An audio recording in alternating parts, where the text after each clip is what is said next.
En el mundo moderno generalmente la ilustran como una figura fantasmagórica con la cabeza cubierta, vestida de negro, pero la realidad es que nadie sabe cómo es realmente La Llorona, uno de los personajes más característicos de las historias de terror en México. En cada municipio del país hay un lugar donde existen testimonios sobre las apariciones de esta misteriosa mujer que vagando por las noches grita con una voz de dolor: ¡ay, mis hijos! Por ejemplo, en la capital mexicana afirman que se aparecía en el centro de Ciudad de México, en las alcaldías de Xochimilco, flotando en los canales, y en la de Coyoacán. Pero la historia original de este personaje conecta con el mundo prehispánico, y se ubica aproximadamente una década antes de la llegada de los conquistadores españoles, en 1521. En sus escritos, Fray Diego Durán, uno de los evangelizadores españoles, daba cuenta de que el emperador azteca Moctezuma II estaba preocupado por sueños que advertían el fin de su reinado. A sus oídos llegaron historias de paseantes nocturnos que contaban haber visto a una mujer que lloraba y gemía, por lo que les encomendó preguntarles el porqué de su dolor y qué era lo que quería expresar. Esta mujer salía del lago de Texcoco sobre el cual se encontraba la legendaria Tenochtitlán. La historia también se transmitió a Fray Bernardino de Sahagún, misionero franciscano cuyas obras han ayudado a la reconstrucción de los hechos del México antiguo, a quien los indígenas le aseguraron que por las noches esta mujer gritaba: hijitos míos, pues ya tenemos que irnos lejos. Y otras veces: hijitos míos, ¿a dónde os llevaré? En referencia a su intento de salvar a los nativos de la masacre que estaba por venir con la llegada de los conquistadores españoles. El fraile nombró a la mujer Cihuacóatl, mujer serpiente, o Tonantzin, nuestra madre.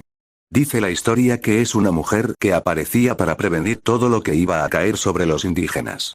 Aquí lo interesante es ver cómo la leyenda se ha ido modificando y adaptando conforme a los tiempos. Después de la conquista, se seguía hablando de esta aparición y se decía que se trataba de una mujer indígena que había tenido 3 hijos con un español, pero que él después de casó con una mujer de alcurnia. Ella, en venganza, mató a los hijos y se volvió loca, expresó Diálogo con Infobae la historiadora Guadalupe Villa, del Instituto Mora. La historia se extendió hasta Centroamérica gracias a que había poblaciones aztecas en países como El Salvador y Nicaragua. Otro de los significados que se le da a esta mujer es el de la mala madre. Según el historiador mexicano Efraín Franco Frías, en la época de la colonia, 1521-1821, empezó a cobrar fuerza la historia de que La Llorona era una indígena conocida como Malinche, quien a la llegada de los españoles se convirtió en amante de conquistador Hernán Cortés. La pareja tuvo un hijo, pero Cortés se lo arrebató a la mujer cuando regresó a España sin que ella hiciera algo por impedirlo. El nombre de Malinche significa traidora, y los indígenas veían en esta la encarnación de la traición y a raíz de que pierde a su hijo, para el pueblo mexicano se convierte en un símbolo de la maternidad, pero de la maternidad triste, ofendida y humillada por el papel triste de entregar a su hijo Martín Cortés, y ella jamás lo vuelve a ver, dijo Frías a Infobae. Se convierte en instrumento de traición y también en el símbolo de la mala madre que no es capaz de defender a su hijo y se entrega a las tentaciones, a los placeres, expresó el historiador. Relató que a partir de la entrega de su hijo, la mujer fue duramente criticada por no haber hecho nada para que no se lo llevaran y a partir de entonces La Llorona empieza a tener un significado diferente.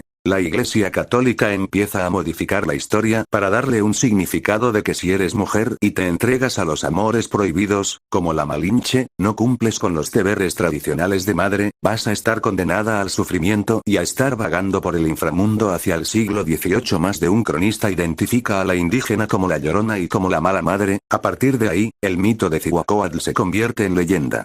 A partir de entonces se le deja de relacionar con el agua, anteriormente siempre se decía que salía de algún lago, y empiezan a surgir historias en todos lados sobre esa mujer que vestía de luto y se lamentaba por sus hijos. Por ejemplo, en Ciudad de México, una de las leyendas más famosas es la de La Llorona en una casona de Coyoacán, uno de los lugares más tradicionales de la capital. La historia se ubica en una de las casonas de la época de la colonia que aún se conservan y que supuestamente perteneció a Hernán Cortés. Enfrente de la casona hay un templo conocido como la Conchita. Se dice que quien se lamenta en las noches es la Malinche, dolida por el abandono de Cortés y por la separación de su hijo. Parte de la leyenda indica que quien se case en el templo, no tendrá una unión duradera. La casona está protegida por el Instituto Nacional de Antropología e Historia. Algunos conocedores aseguran que no fue habitada por Cortés y su pareja, por lo que consideran errónea la atribución popular. ¿De qué otros temas te gustaría que hablase? Déjamelo en los comentarios.